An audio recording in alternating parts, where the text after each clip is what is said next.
إنا عرضنا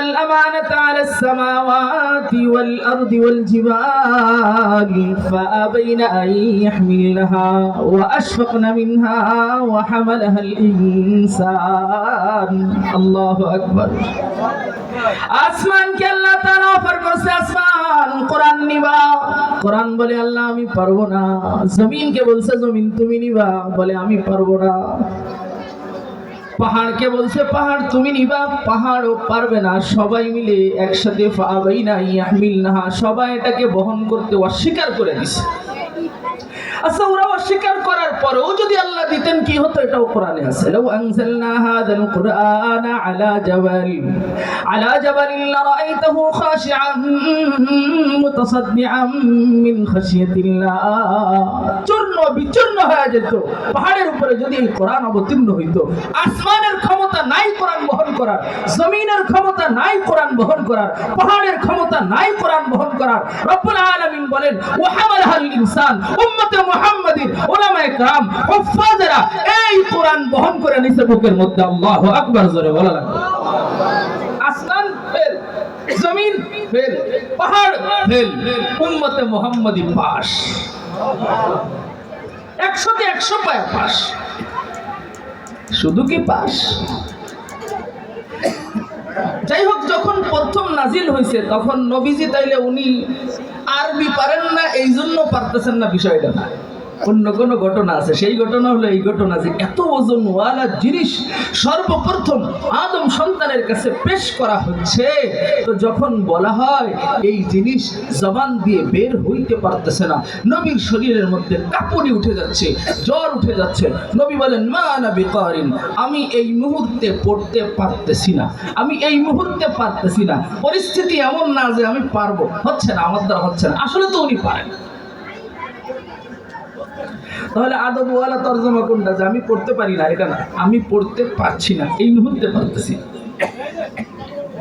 তো নবীজি যখন সর্বপ্রথম এরপরে জানেন আপনারা সিনার মধ্যে লাগায় চাপ দিছে হয়তো 3 বার অথবা 4 বার চতুর্থবার পারছে অথবা 3 নাম্বার বার পারছে পারার পরে নবীজির কাছে এত মজা লাগে খালি কোরআন শরীফ পড়ে মুখস্থ রাখার জন্য তখন আল্লাহ বলেছেন লা তুহাররিক বিহি লিসানাকা লিতা'জালা বি দোস্ত জিম্মা তো নাড়ানো লাগবে না এত কষ্ট করা লাগবে না ইন্না আলাইনা জামাহু ওয়া কুরআনা এই এক কথার কারণে সারা দুনিয়ার হাফেজরা বেঁচে গেছে ইসলাহুল উম্মাহর মাদ্রাসার ছাত্রছাত্রীরা বেঁচে গেছে আমি বেঁচে গেছি রমজানে আপনাদের মসজিদে যারা তারাবি পড়ায় তারাও বেঁচে গেছে রব্বুল আলামিন বড় দয়া করে বলে দিছে এই মুহাম্মদ এত কষ্ট করে তোমার মুখস্থ করা লাগবে না জবানে ফেনা উঠানো লাগবে না তোমার সিনার মধ্যে কোরআন জমা করে দেওয়ার দায়িত্ব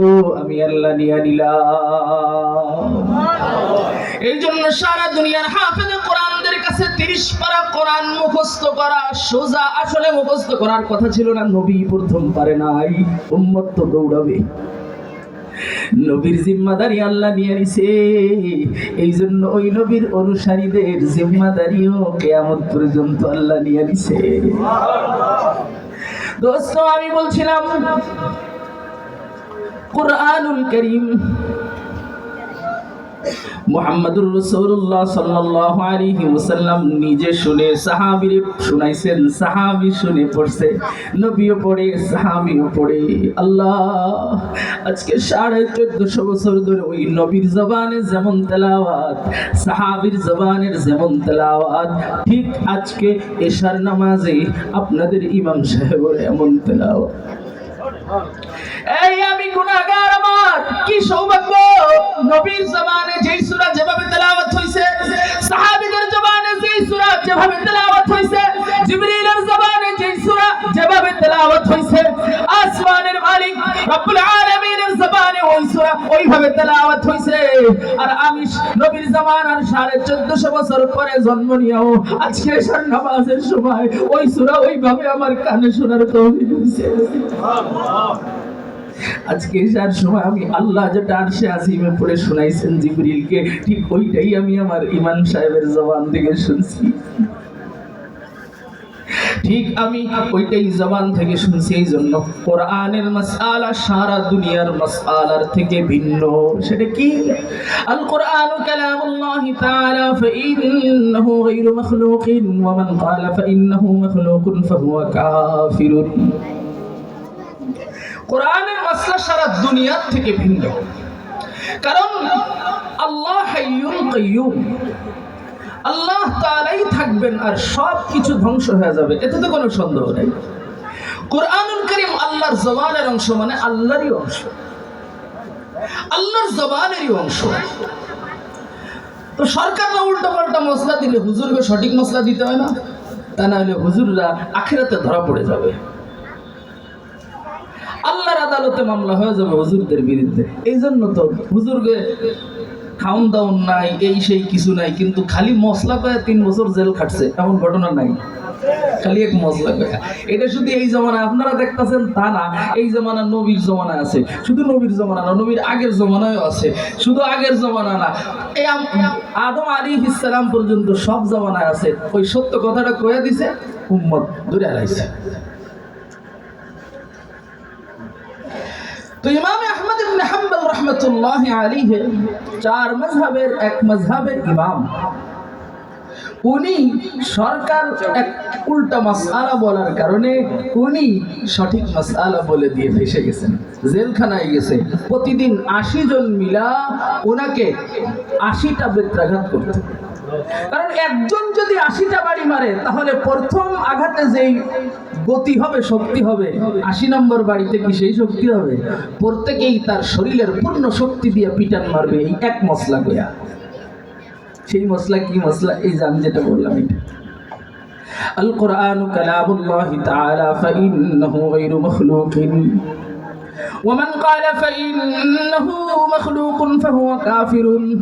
আপনারা জানেন দুনিয়ার সব হইল মাখলুক, খালিক কে জোরে বলা লাগবে, জোরে বলেন খালিক কে। কুল্লু শাইইন হালিকুন ইল্লা ওয়াজহা, সব কিছু ধ্বংস হয়ে যাবে, থাকবেন কে? কুল্লু মান আলাইহা ফান, সব কিছু ধ্বংসশীল, স্থায়ী কে? তাইলে মাখলুক যা যা আছে সব ধ্বংসশীল, এটা হলো সঠিক কথা। মাখলুক কত, এটারও একটা ভুল হিসাব নিকাশ আমাদের সমাজে আছে, যে মাখলুকের সংখ্যা হইল 18,000। কত হাজার? কে কে আছেন 18,000-এর দলে? দেই মাখলুক 18,000, এই দলে কিরা কিরা আছে? রাগ করে তো কোনো লাভ নাই, কেউ হাত অর্ধেক উঠাইছেন, কেউ উঠান নাই, কেউ উঠাইছেন, কোনো সমস্যা নেই, এটা তো মিথ্যা কথা। আজকে ভেঙে যায়, কি করেন? আউল বাউল ফাউল শিল্পীরা এটি আগে জারি জ্ঞান হইতো না, তখন আইসা মিথ্যা কথাগুলো কইতো যে 18,000 মাখলুকাত। এটা একদম পৃথিবীর সবচেয়ে বড় মিথ্যা কথা। তাফসীরের কিতাবের মধ্যে আছে এক একটা গ্রহে, চাঁদ একটা গ্রহ, মঙ্গল একটা গ্রহ, বৃহস্পতি একটা গ্রহ, শনি একটা গ্রহ। এভাবে বিজ্ঞানীরা খুঁজতে খুঁজতে পাবে 12টা। কয়টা? এর বেশি পাবে না, কারণ কোরআনে 12টা বিশেষ গ্রহের আলোচনা আছে। তো এই বিজ্ঞানীদের বিশ্বাস এই 12টাই পাবে, এর বেশি পাবে না। ওই 12টা কি? ইদ ক্বালা ইউসুফু লিআবিহি ইয়া আবাতি ইন্নী রাআইতু 11 কাওকাবা والشمس والقمر رأيتهم لي ساجدين। ইউসুফ আলাইহিস সালাম আব্বা ইয়াকুবকে যায় বলে, আব্বা আমি দেখলাম আকাশের বিশেষ 12টা নক্ষত্র গ্রহ আমারে সেজদা করে, সাথে সূর্য সেজদা করে, চন্দ্র সেজদা করে। আব্বা বুঝে ফেলাইছে ও নবী হবে, খবরদার কারো কাছে বসি না। এই ঘটনা জানেন তো? এই 12টাই খুঁজে পাবে। তাফসীরের কিতাবের মধ্যে আছে এক একটা গ্রহে কম পক্ষে 80,000-এর উপরে মাখলুকাতের বসবাস আছে। সুবহানাল্লাহ বললেন। তাহলে 18,000 আর 80,000 সমান সমান না ভাই? হ্যাঁ, 18,000 আর 80,000 সমান সমান, কয়েক গুণ বেশি। এবার শোনেন সত্য কথাটা, এই পৃথিবীতে সমস্ত গ্রহের থেকে সবচেয়ে বেশি মাখলুকের বসবাস। বিজ্ঞানের কাছে মাখলুক জীব, মাখলুক এটা জীব না, এটা মাখলুক না বিজ্ঞানের ভাষা। বিজ্ঞানের ভাষায় জীব জীব এর সংখ্যা 16 কোটির উপরে আছে, 16 কোটির উপরে। তাও কি দুনিয়ার সব একক কাছে আছে? তাই হইছে 16 কোটি। তাহলে আমি 16 কোটি কিছুক্ষণের জন্য ধরলাম, 18,000 আর 16 কোটি, 18,000 বেশি না? খেয়াল করে শুনুন, উল্টো পাল্টা প্রশ্ন বললে সঠিক উত্তরটাই দিবে। তাইলে কই 18,000 আর কই 16 কোটি, কোনো মিল আছে? বিজ্ঞানীরাও সব পায় না, আরো কত দূর যাবে। তাইলে 16 কোটি এগুলো সব নিয়ামত কোরআনে আছে। ওয়ালাকুম মা ফিল আরদি জামিআ, জমিনের সব তোমাদের জন্য নিয়ামত। আল্লাহ বলেন ওয়া ইন তাউদ্দু নিয়ামাতাল্লাহি লা তুহসুহা, এই নিয়ামত তোরা গুণে শেষ করতে পারবি না। এখন 18,000 গুণে বের করলো কে? কোরআনে নাই, হাদিসে নাই, আসারুস সাহাবায়ে নাই, তাবিঈন তাবিউত তাবিঈনের কওলে নাই। এটা বাইর করছে কে? তারাও ইতিহাসে আজ পর্যন্ত খুঁজে পাওয়া যায় নাই। সুতরাং কথা এটা সত্য না মিথ্যা? কথা এটা সত্য না মিথ্যা? তাহলে বাঁচতে হলে বলতে হবে অসংখ্য অগণিত মাখলুকাত বেঁচে গেছেন, বেঁচে গেছেন আপনি। সুবহানাল্লাহ। তাইলে মাখলুকাত যা আছে, মাসআলা হলো সব কিছু ধ্বংস হবে, সব কিছু শেষ হবে, সব কিছুর হালাক আছে, শুধুমাত্র একজন শেষ হবে না। তিনি কে? রব্বুল আলামিন হলো গায়রে মাখলুক, ওনাকে কেউ বানান নাই, কেউ জন্ম দেন নাই। লাম ইয়ালিদ ওয়া লাম ইউলাদ ওয়া লাম ইয়াকুল লাহু কুফুয়ান আহাদ। রব্বুল আলামিন যেমন স্থায়ী, রব্বুল আলামিনের জবানের কথা কি কোনোদিন অস্থায়ী হতে পারে? ওনার কথাও স্থায়ী। এই দুনিয়ার মধ্যে সব কিছু অস্থায়ী, সব কিছু ধ্বংসশীল। আমার খালিক, আমার মালিক, আমার রাজিক, আমার রব, তিনি স্থায়ী। ওনার জবান দিয়ে যে কথা বের হইছে এটাও স্থায়ী, অনন্ত অসীমকাল থেকে যাবে। সেই কথাটা হইল কোরআন। আপনি যদি বলেন কোরআন মাখলুক, তাইলে কোরআনও ধ্বংস হয়ে যাবে। এই কথা আবশ্যক হয়ে যায়। বলতে হবে কোরআন গায়রে মাখলুক, এটাকে মাখলুক বলা জায়েজ নাই। কেউ যদি বুঝে শুনে কোরআনকে মাখলুক বলে, তাহলে আবশ্যক হয় এই কোরআনও ধ্বংস হবে। তো ইমামে আহমদ ইবনে হাম্বল বলেন সে কাফের হয়ে যাবে। মাসআলা কি বুঝাইতে পারছি ভাই আপনাদের? কে কে বুঝছেন দেখি? আবার একটু বলি, 2-3 জন বুঝলেন। কোরআন মাখলুক তো ধ্বংস হবে। এখন আপনি যদি বলেন কোরআনও মাখলুক, তাহলে কোরআনও ধ্বংস হবে না? কোরআন তো আল্লাহ যেমন স্থায়ী, কোরআন আল্লাহ পাকের জবানের কথাও স্থায়ী। কোরআন কার জবানের কথা? তাহলে কোরআনও যেমন স্থায়ী, আল্লাহও যেমন স্থায়ী, আল্লাহর জবানের কথা কোরআনও এমন স্থায়ী। এবার বুঝে থাকলে বলেন তো, এই 30 পারা কোরআন, এই 30 পারা কোরআন যার সিনার মধ্যে বসে যাবে, আল্লাহ তাআলা চিরস্থায়ীভাবে তাকে হেফাজত করবেন কি করবেন না? এর নজির বহুত আছে, এর নজির বহুত আছে। আমি বাড়ির কাছে একটা বলে কথা শেষ করে দিই। এর নজির বহুত খুঁজে পাওয়া যাবে। 30 পারা কোরআনের হাফেজ আল্লাহ মেহেরবানি করে বছরের পর বছর চলে গেছে, যুগের পর যুগ চলে গেছে, 100 বছর চলে গেছে, ওই জমিন খোঁড়া হয়েছে, দেখা গেছে ওই বাদশার ওই হাফেজ কোরআনের লাশটা এখনো পর্যন্ত জীবিত অবস্থায় রয়ে গেছে। মানে হইল কোরআনুল কারীম যেই সিনার মধ্যে ঢুকছে, ওই সিনা যেই দেহের মধ্যে বসবাস করতেছে, ওই সিনারও দাম হইছে, ওই দেহেরও দাম হইছে, মাটিতে তারা খাওয়ার সাহসই পায় না। কিয়ামত পর্যন্ত টিকে গেছে। সাহাবীদের থেকে সিনায় কোরআন বেশি ঢুকাইছে কারা? কেউ না, মাত্র 89 বছর আগের ঘটনা। কত বছর আগে? 1936 সালে বাদশা ফয়সাল, ইরাকের বাদশার স্বপ্ন দেখাইছে একজন সাহাবী। এটা আপনি উইকিপিডিয়ায় সার্চ দিলেও পাবেন। এটা তো আর হাদিস হতে পারে না, এটা তো মাত্র 90 বছর আগের ঘটনা, 1936 সালে। আবার আপনি ইউটিউবে আপনি এটা পাবেন। শুধু হযরত সাহাবীর নাম লিখে দিলেই ঘটনা পুরা চলে আসবে। হযরতে হুযায়ফা রাদিয়াল্লাহু তাআলা আনহু স্বপ্ন দেখাইছে বাদশা ফয়সালকে যে আমার আর আব্দুল্লাহ ইবনে ওমরের কবরের মধ্যে পানি ঢুকে গেছে, আমাদের কবরটা একটু সরানোর ব্যবস্থা করো। একদিন ভুলে গেছে, 2 দিন ভুলে গেছে, 3 নাম্বার দিনে একই স্বপ্ন দেখার পরে আর ভুলে নাই। মুফতি সাহেবদেরকে ডেকে বলে, হুজুররা কি করা যায়? বলে তাড়াতাড়ি সরানো লাগবে। যেহেতু হজের মৌসুম ছিল, রাষ্ট্রীয়ভাবে সিদ্ধান্ত হয়েছে সাহাবীর লাশ 1400 বছর পরে দজলা ফুরাতের কিনারা থেকে স্থানান্তরিত করা হবে। সারা দুনিয়ার মুসলমানরা, বিশেষ করে ওই হাজী সাহেবানরা, ওনারা আবেদন করছে, বাদশাহ আপনি মেহেরবানি করে কাজটা একটু বিলম্ব করেন, আমরা হজের সফর শেষ করে তাড়াতাড়ি আসি। হয়তো সাহাবীকে ছুঁয়ে দেখা হবে না, কাছাকাছি থেকেও দেখা হবে না, কিন্তু যেই জামাত সামনে দাঁড়ায় সাহাবীকে দেখবে, আমি ওই জামাতের পিছনের কাতারে হলেও থাকবো। আমার এক ভাই সামনে নজর দিয়ে সাহাবীরে দেখতেছে, আমি ওই জামাতের পিছনে আছি, আমিও সাহাবী। আল্লাহ বাদশাহ আবেদন কবুল করছে। দুনিয়া ব্যাপী খবর ছড়ায় গেছে, 1400 বছর পরে মানুষের লাশ উঠাইলে বলে জীবিত পাওয়া যাবে। মুসলমানরা তো এটা বলে, আমেরিকার বিজ্ঞানীরা, আমরা তাহলে দেখি মুসলমানদের কথা সত্য কিনা। বিজ্ঞানের ভাষায় 80 দিনের বেশি মাটির নিচে চাপা দিয়ে রাখলো জীবিত থাকেই না, পচে গেলে নিঃশ্বাস হতে মাত্র 80 দিন লাগে।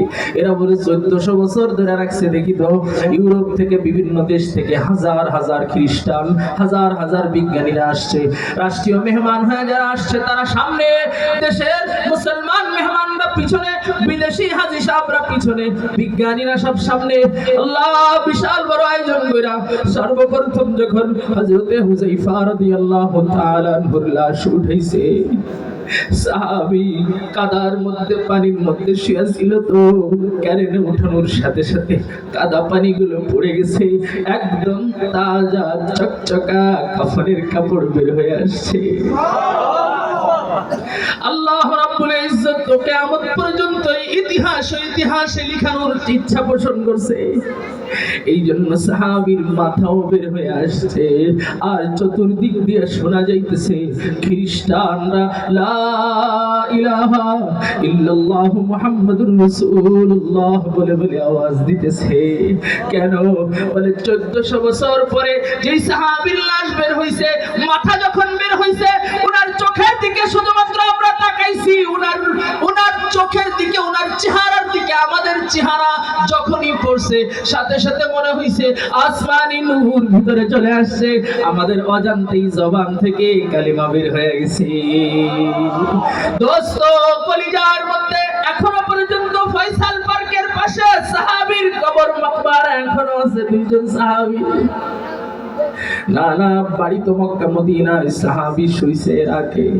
বাড়ি তো মক্কা মদিনায়, সাহাবী শুইছে বুখারা সমরকন্দে রাশিয়ায়। সাহাবীর বাড়ি তো মক্কা মদিনায়, শুইছে ঘুমাইছে ওই আফ্রিকায়। সাহাবীর বাড়ি মক্কা মদিনায়, ঘুমাইছে ওই আফগানিস্তানে, ওই পাকিস্তানে, ওই হিন্দুস্তানে। ওলামায়ে কেরাম বলে বাংলাদেশের চট্টগ্রামে ওনাকে 2 জন সাহাবী এসে ঘুমাইছে, এটা জানা নাই। সুলতান মুহাম্মদ আল ফাতিহ কুস্তুনতুনিয়া বিজয় করতে যেই দিন যায়, 5 দিনের যুদ্ধে পরাজিত হয়ে যাবে ভাব, উনি এখন মাঠ ছেড়ে দিবেন। এমন সময় ওনার উস্তাদ এসে বলেন, তুমি মাঠ ছেড়ো না। আইয়ুব আনসারী স্বপ্ন দেখাইছে, মদিনায় মসজিদে কুবার পাশে যেই সাহাবীর বাড়ি, ওই সাহাবীর কবর তুরস্কে, মানে উনি ওই কুস্তুনতুনিয়া বিজয়ের স্বপ্ন নিয়ে আসছিলেন, কিন্তু কবর কোথায় খুঁজে পাওয়া যায় না। 5ম দিন রাতের বেলায় মুহাম্মদ আল ফাতিহের উস্তাদকে স্বপ্ন দেখাইছে, অমুক সাহাবীর কবর অমুক জায়গায় আছে, ওই সাহাবীর কবরের নিশানাও 5 হাত মাটির নিচে আছে, এটা ঢেকে গেছে। যায়া দেখো সাহাবীর নিশানাও জীবিত, সাহাবীও কবরে জীবিত। সাহাবীর কবর জিয়ারত করে যুদ্ধে নামো, আল্লাহ তোমাদেরকে বিজয় দিয়ে দিবে। ভাই, আমি আমার দিল বলে শুধু তা না, সারা দুনিয়াতে যত নবী আর যত সাহাবী শুয়ে আছে,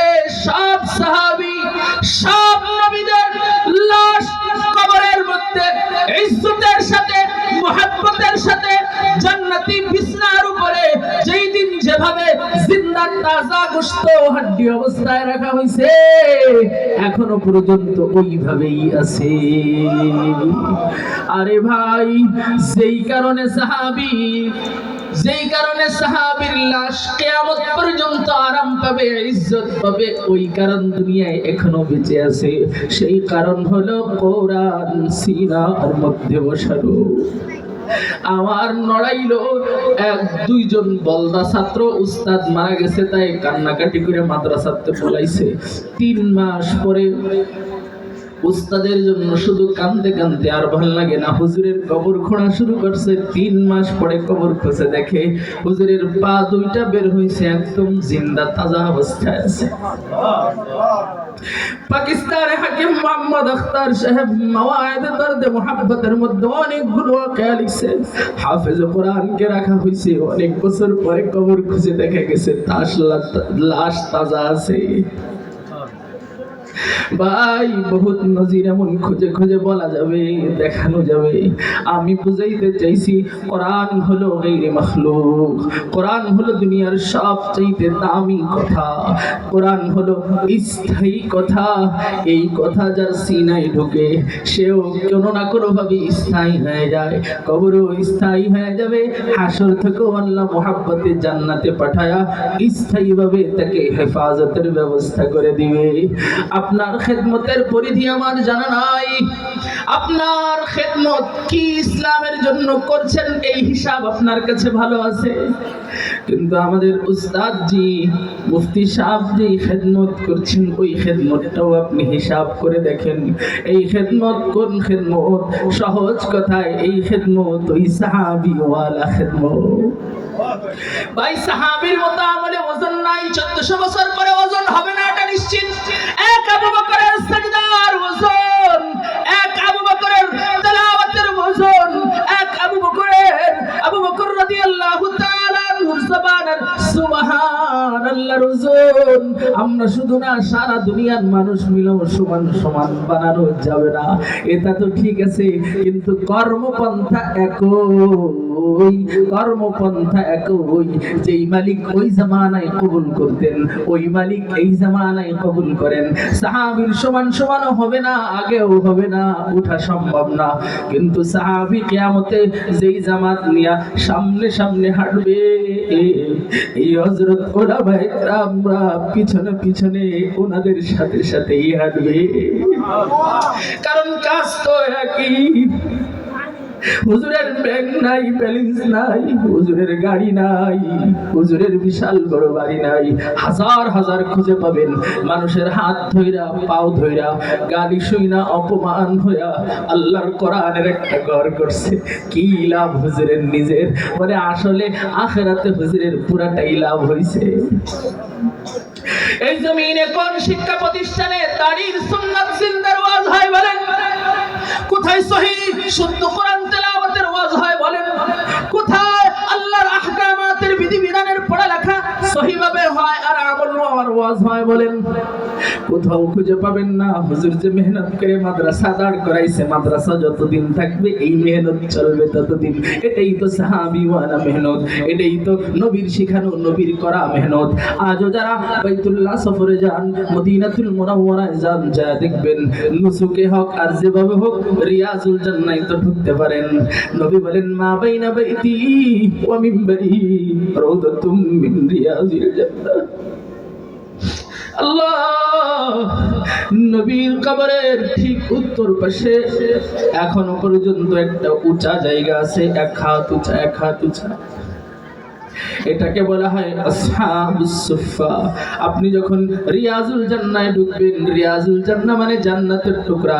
নবী বলেন, আমার ঘর আর আমার মেম্বারের মাঝখানে যেই জায়গাটা, এটা হইল জান্নাতেরই অংশ। ওই জায়গায় নামাজ পড়ার জন্য সবাই পাগল, সবাই পাগল। কিন্তু এখন নিয়ম করছে 3 মাসে একবারের বেশি ঢোকা যায় না, নুসুকে সিরিয়াল দেওয়া লাগে। ওইখানে যখনই আপনি ঢুকবেন দেখবেন বাম পাশে এক হাত উঁচা বড় মোটামুটি একটা জায়গা আছে, যে 4 পিলারের মাঝখানে যতটুক জায়গা এতটুক জায়গা হবে। ওখানে উঠতে দেয় না, পুলিশ বসা আছে, চতুর্দিক দিয়ে সুতা ঝুলানো আছে, ঢোকা যাবে না। আমি গুনাহগার গোলামের সৌভাগ্য হয়েছে বাম পাশটা আসহাবুস সুফফায় লাগায় লাগায় নামাজ পড়ছি। আজ থেকে 13 বছর আগে এক শায়েখের জবানে শুনছি, উনি বলছেন তুমি এখনো মদিনাতুল মুনাওয়ারা যা আবু বকরের মাদ্রাসাটা দেখতে পাবা, ওই জামানায় যেভাবে ছিল এখন এভাবে আছে। আবু হুরায়রার মাদ্রাসাটা দেখতে পাবা, ওই জামানায় যেভাবে ছিল এখন এভাবে আছে। ওমরের মাদ্রাসাটা দেখতে পাবা, ওই জামানায় যেভাবে ছিল এভাবেই আছে। কিন্তু একটা হিকমত যেটা তুমি না বললে বুঝবা না, সেটা হলো এই মসজিদে নববীর ফ্লোরের থেকে আসহাবুস সুফফার ফ্লোর নবীজি এক হাত উঁচা কইরা কেন বানাইলে? মসজিদে নববীর থেকে আসহাবুস সুফফা মাদ্রাসাটা মুঠুম হাত উঁচা, 1 বিঘাতের বেশি উঁচা, এই পরিমাণ উঁচা কেন বানাইলেন? সারা দুনিয়ার মুসলিম উম্মাহকে কিয়ামত পর্যন্ত নবী চোখে হাত দিয়ে দেখায়া দিছে, এই দুনিয়ার মানুষ যা করবা করবা, উম্মতের মাদ্রাসাগুলো অবশ্যই ঠিক রাখবা। এখানে মুহাদ্দিস হবে, এখানে মুআল্লিম হবে, এখানে খতিব হবে, এখানে কারি হবে, এখানে শাইখুল হাদিস হবে, এখানে মুজাহিদ হবে, এখানে মুজাক্কি হবে, এখানে মুবাল্লিগে ইসলাম হবে। এই জিনিস ছাড়া তো ইসলাম জিন্দা রাখা যাবে না। সুতরাং ইসলাম জিন্দা রাখতে হইলে মাদ্রাসা জিন্দা রাখা লাগবেই লাগবে। মাদ্রাসা জিন্দা না থাকলে আমার দিন পালনের, দিন প্র্যাকটিসের যে অবস্থা, এতে করে কি ইসলাম পৃথিবীতে টিকানো যাবে? আপনার কাছে কি 10 জন যায় কোরআন শিখতে? আপনার কাছে কি 10 জন যায় কোরআন শিখতে? কোরআন ভালো পড়া জানলে সরকার 70,000 টাকা করে বেতন দিতেছে, এমন অফারও কি সরকারে ছাড়ছে? ছাড়ে নাই। যখন সরকারের এটা নিয়ে মাথা ব্যথা নাই, সব পাইবা আখিরাতে। হুজুররা আখিরাতের জন্যই মাদ্রাসা খুলে নিয়ে বসছে, আখিরাতের উপকারের জন্য মাদ্রাসা খুলে নিয়ে বসছে। দোস্তরা, এই জন্য মাদ্রাসা নবীর যেই মেহনত, ওই সাহাবীওয়ালা একই মেহনত, এই জামানার মেহনত। আমি শুধু একটা গুণ বলি, আমাদের মাদ্রাসার ছাত্রদের একটা গুণ বলি। আপনার ঘরে সারা সপ্তাহে, সারা মাসে, সারা বছরে কোরআন তেলাওয়াত হয় কি হয় না, এটা আপনি ভালো জানেন। আপনি ভালো পারেন কিনা, আপনার স্ত্রী পারে কিনা, আপনার মেয়ে ছেলে কোরআন তেলাওয়াত পারে কিনা, নাতি পোতা পারে কিনা, বেটার বউ পারে কিনা, এটা আপনি ভালো জানেন। কিন্তু কোরআন তেলাওয়াত হইলে আলহামদুলিল্লাহ, না হইলে নাউজুবিল্লাহ। আল্লাহ সবার ঘরে কোরআন তেলাওয়াতের ব্যবস্থা করেন। আমাদের মাদ্রাসার ঘরগুলোই তো 1 নম্বরে কোরআন তেলাওয়াত রাত 4:30 থেকে শুরু করে এই শীতের রাত্র পরের দিন রাত 10টা পর্যন্ত পর্যায়ক্রমে চলতেই থাকে। আলহামদুলিল্লাহ। ফজরের আগে কোরআন তেলাওয়াত, ফজরের পরে কোরআন তেলাওয়াত, জোহর পর্যন্ত কোরআন তেলাওয়াত, মাঝখানে ঘুম খাওয়া দাওয়া আসতেন না, ঘুম আছে। এরপরে জোহরের পরে আবার কোরআন তেলাওয়াত আসর পর্যন্ত, এরপরে আবার আসরের পরে একটু খেলাধুলা, তাও যখন আজান হয়েছে। সব মসজিদে সব ইবাদতের মধ্যেই আছে, সব রিয়াদতুল বদন, সব সুন্নাত তরিকার মধ্যে আছে। এরপরে আবার মাগরিবের পরে পড়া, এশার পরে পড়া। কিন্তু এক চমৎকার জিনিস যেটা আমাদের ঘরে খুঁজে পাওয়া যাবে না, সেটা হইল গভীর রাত্রে আপনি যখন আসবেন, এখানে গরম পানির ব্যবস্থা উস্তাদজির করার সামর্থ্য হয় নাই, তারপরেও এই হিফজখানার মেয়েরা, হিফজখানার ছেলেরা, এরা ঠান্ডা পানি দিয়ে কোন শীতের মধ্যে ওযু করে কোরআন খুলে নিয়ে বসার আগে তাহাজ্জুদের নামাজে দাঁড়ায় যায়। আপনার ঘরে তাহাজ্জুদের আমল হয়? হিসাব করলে দেখা যাবে তো ফজরের আমলই হয় না, এখানে তাহাজ্জুদের আমল হয়। দোস্ত, রব্বুল আলামিন মুহাম্মদুর রাসূলুল্লাহ সাল্লাল্লাহু আলাইহি ওয়াসাল্লাম কে অফার করছে, ওয়া মিনাল লাইলি ফাতাহাজ্জাদ বিহি নাফিলাতান লাক আসা আন ইয়াবআসাকা রাব্বুকা মাকামান মাহমুদা। এই নবী মুহাম্মদুর রাসূলুল্লাহ, তুমি তাহাজ্জুদের আমল করলে পুরস্কার কি হবে জানো? তোমার জন্য পুরস্কার হইল মাকামে মাহমুদ, কিয়ামতে মিলে যাবে। দোস্ত, আমাদের মাদ্রাসার ছাত্রদের তো মাকামে মাহমুদ মিলবে না, কিন্তু মাকামে মাহমুদ ওয়ালা নবী হাউজে কাউসারে মিলে যাবে। দোস্তরা, যারা তাহাজ্জুদ থেকে নিয়ে শুরু করে পরের দিন পর্যন্ত শুধু আল্লাহ আল্লাহর জবানের তেলাওয়াত সারা দিন করতে থাকে, এদের থেকে দামি মানুষ কি এই জমিনে আছে? দুনিয়া না বুঝলেও এরা দামি, ব্যবসায়ী না বুঝলেও এরা দামি, সরকার না বুঝলেও এরা দামি, বিশ্ব নেতা না বুঝলেও এরা দামি, জাতিসংঘ না বুঝলেও এরা দামি, কোটিপতি না বুঝলেও এরা দামি, বড়লোক না বুঝলেও এরা দামি, পুলিশ আর্মি বিডিআর না বুঝলেও এরা দামি। এদের দাম দুনিয়াতে আল্লাহর কাছে আছে, মৃত্যুর পরেও আল্লাহর কাছে থাকবে, অনন্ত অসীম কাল জান্নাতেও থাকবে। এই মানুষগুলোকে যদি আমি মুহাব্বত কইরা, সাহায্য সহযোগিতা কইরা আল্লাহর দ্বীনকে সামনে আগানোর চেষ্টা করি, আল্লাহ মুহাব্বত কইরা তাদের ওসিলায় আমাকেও হেফাজতের জিম্মাদারি নিয়ে নিবে। বলেন ইনশাআল্লাহ। কোন আল্লাহর বান্দা আছেন মেহেরবানি করে বলবেন, উস্তাদ জি আল্লাহর জবানের কোরআনের খিদমত এই জমিনে করতে যায় 18-17 লক্ষ টাকার ঋণ হয়ে গেছে। আমি হুজুর কোরআনের মহব্বতে অনেক টাকা আব্বা রেখে গেছে, অনেক টাকা ব্যবসায় আমি লাভ করতে পারি। আমার মহব্বত হইছে আমি কোরআনের খিদমতে ওই দোকানে বাকি, গ্লাসের দোকানে বাকি, মিস্ত্রির খরচ বাকি, রডের দোকানে টাকা বাকি, 18 লক্ষ টাকা, প্রায় 17,91,000 টাকা বাকি আছি। কোন আল্লাহর বান্দা আছেন খুশি খুশি এক নম্বরে কোরআনের মহব্বতে, আল্লাহর জবানের কোরআনের এই তালিমের খিদমতের মহব্বতে আপনি বলবেন ইনশাআল্লাহ আমি খুশি খুশি এটা দেবো, সেটা 5 টাকা হইলেও এক নম্বরে কে সেটা আমি দেখতে চাই। নারাই তাকবীর, নারাই তাকবীর। এই প্রথম জন কোনো কিছু ধরা হয় নাই, পরের জন থেকে ধরা হবে। আল্লাহ ভাইজানের নাম কি? মোহাম্মদ ইব্রাহিম খলিল, নবীর নামে নাম। আল্লাহ তাআলা যেন হাসর নাসর নবীর সাথে করে দেয়। আমিন বলেন, আমিন বলেন।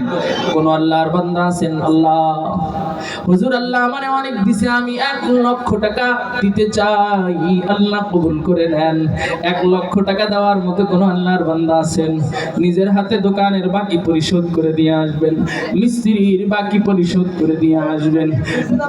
নগদে দেয়া লাগবে তা না, আপনি 3 দিন 1 সপ্তাহ সময় নেন। 1 লক্ষ টাকার মতো, 1 লক্ষ টাকা দেওয়ার মতো কোন আল্লাহর বান্দা থাকলে একটু বলেন মেহেরবানি করে, আমি 1 লক্ষ চাবো, হইলে হইল, না হইলে না হইল। চাবো, আমি তো জানি না কে দিতে পারে, কিন্তু আল্লাহ তো জানেন।